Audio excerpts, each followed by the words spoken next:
couler l'économie britannique, assassiner Hitler et créer une armée de fantômes. Les Alliés, comme les Allemands, ont eu les idées les plus folles pendant la Seconde Guerre mondiale. Salut à tous les tortues et bienvenue sur une nouvelle vidéo de Top Tortue. Aujourd'hui au programme, les 4 opérations de la Seconde Guerre mondiale les plus audacieuses. Cependant, je fais un petit point. Je ne citerai pas le débarquement de Normandie, de Provence ou d'Italie, ou encore l'opération Barbarossa, car trop connue. Avant de commencer, abonnez-vous, lâchez un like, laissez un commentaire et partagez la vidéo. Ça aide la chaîne à se développer et à vous offrir toujours plus de nouvelles vidéos. 4. L'opération Bernard. L'opération Bernard était un projet de l'Allemagne visant à falsifier des billets de banque britanniques. Le plan initial consistait à larguer des billets sur la Grande-Bretagne pour provoquer l'effondrement de l'économie britannique pendant la Seconde Guerre mondiale. La première phase a été menée à partir du début de 1940. L'unité a reproduit avec succès le papier utilisé par les Britanniques, qui pourtant était un des plus sûrs au monde à l'époque. Les Allemands ont aussi produit des blocs de gravure presque identiques et ont décodé l'algorithme utilisé pour créer le code de série alphanumérique sur chaque billet.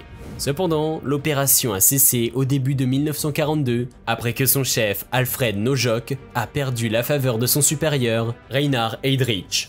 L'action a été relancée plus tard dans l'année, mais l'objectif a été modifié. Il fallait alors falsifier de l'argent afin de financer les opérations de renseignement allemandes.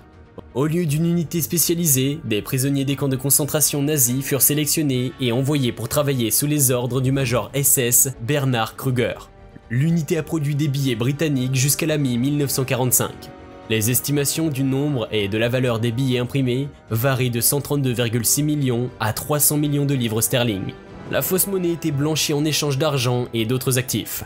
Les faux billets de l'opération ont été utilisés pour payer l'agent turc Elieza Bazna pour son travail d'obtention de secrets britanniques auprès de l'ambassadeur britannique à Ankara, et 100 000 livres de l'opération Bernard ont été utilisés pour obtenir des informations qui ont aidé à libérer le leader italien Benito Mussolini lors de l'opération Esch en septembre 1943. Au début de 1945, l'unité est transférée au camp de concentration d'Ebensee.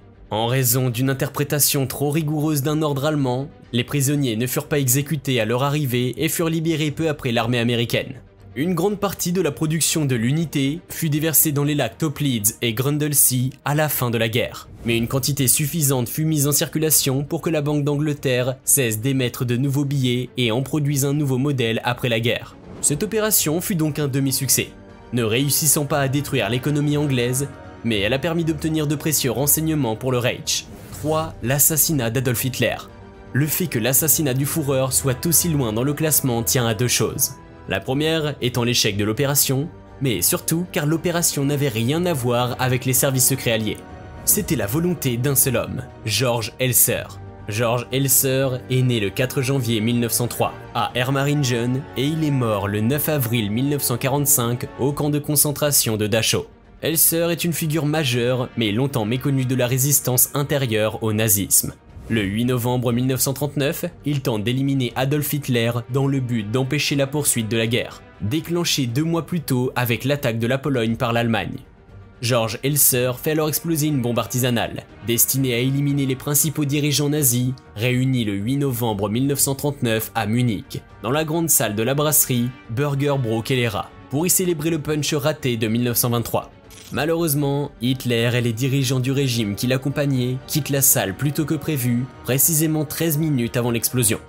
Elser avait observé en 1938 que la brasserie Burger Bro Kellera n'était pas surveillée.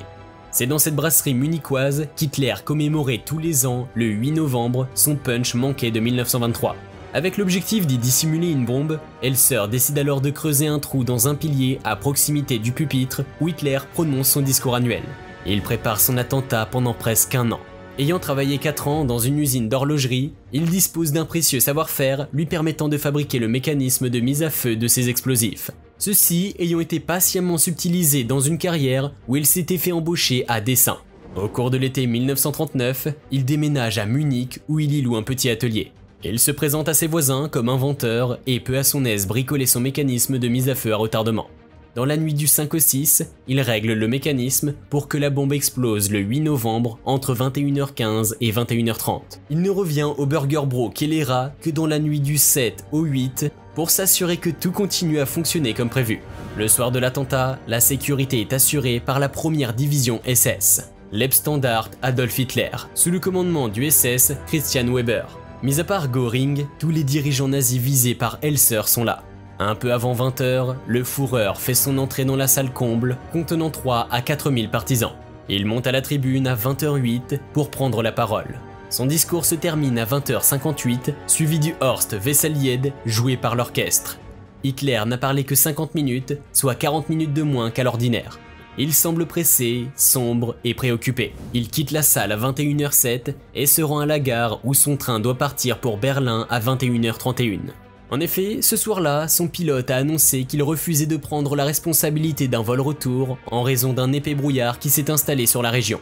En conséquence, et comme prévu en pareilles circonstances, des wagons réservés pour Hitler et son état-major ont été rajoutés à un train dont le trajet a été soigneusement surveillé et protégé toute la journée. En raison de l'heure du départ du train, Hitler a raccourci son discours de moitié environ, ce qui a fait échouer le plan minutieux de George Elser. L'explosion a lieu à 21 h 20, comme prévu par Elser, et 8 personnes, dont 7 membres du parti nazi, trouvent la mort dans l'attentat qui blesse également 63 personnes, dont 16 grièvement. Elser tente de s'enfuir en Suisse, mais il est arrêté par des douaniers qui flairent quelque chose de louche. D'après les douaniers qui ont arrêté Elser, il semble qu'il ait cherché à connaître les résultats de l'attentat de Munich dont on commence à parler à la radio. 2. L'opération Ghost Army. Le but de cette opération était simple, tromper l'ennemi. Mise en action peu avant le débarquement, la Ghost Army avait pour but de faire croire aux Allemands qu'une immense armée allait attaquer à Calais. L'armée est équipée de canons, de jeeps, de camions et d'avions gonflables. Les hommes les gonflaient avec des compresseurs d'air, puis les camouflaient imparfaitement pour que la reconnaissance aérienne ennemie puisse les voir. Ils pouvaient créer des aérodromes factices, des camps de troupes, des batteries d'artillerie et des formations de chars en quelques heures. Les leurs se gonflaient avec de l'air, les rendant très faciles à transporter et à mettre en place. Beaucoup d'hommes de cette unité étaient des artistes recrutés dans les écoles d'art de New York et de Philadelphie. Leurs unités est devenue un incubateur pour les jeunes artistes. Plusieurs de ces artistes soldats ont eu un impact majeur sur l'art dans les États-Unis d'après-guerre. Bill Blass, Ellsworth Kelly, Arthur Singer et Art Kane faisaient partie des nombreux artistes qui ont servi dans le 603e régiment, la Ghost Army. L'inspiration pour l'unité est venue des unités britanniques qui avaient perfectionné la technique de tromperie.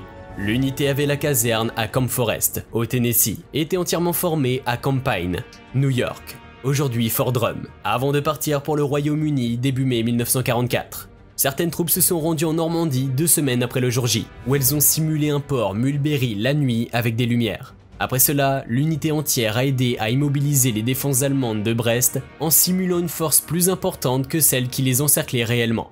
Au fur et à mesure que les armées alliées se déplaçaient vers l'est, la Ghost Army fit de même et elle fut finalement basée au Luxembourg. Le but de l'opération était de faire croire qu'une armée de 30 000 hommes se baladait en Europe. Le piège avait pour effet de rendre les Allemands confus et de parfois les pousser à quitter leur position afin que les armées alliées puissent en prendre possession. L'opération Cherapaté. Cette opération était la plus osée, risquée et réussie de toutes les opérations militaires et civiles de la Seconde Guerre mondiale. L'opération était un plan britannique organisé par le système Double Cross durant la Seconde Guerre mondiale. Le plan était destiné à convaincre le grand quartier général allemand, OKW, que les Alliés envahissaient les Balkans et la Sardaigne au lieu de la Sicile qui était leur réel objectif. L'idée était de convaincre les Allemands qu'ils avaient réussi à intercepter des documents hautement confidentiels détaillant avec précision les futurs plans d'invasion des Balkans et de la Sardaigne. En défonçant ces deux objectifs, les troupes allemandes s'éloignaient alors du véritable objectif, la Sicile. Cette opération fut un succès, car la Wehrmacht transféra ailleurs les divisions de l'île et permit aux Alliés de réussir en douceur leur débarquement. Cette opération fut plus tard rapportée dans un livre puis dans un film sous le nom de l'homme qui n'a jamais existé. Le Major Martin, mort, conservé dans de la neige carbonique et habillé dans son uniforme de Royal Marine, fut placé dans une boîte en acier scellée, puis Cholmondeley et Montagu, deux responsables de la mission, louèrent un fourgon pour le ramener à Holylock, en Écosse, et le placer eux-mêmes à bord du sous-marin britannique HMS Seraph.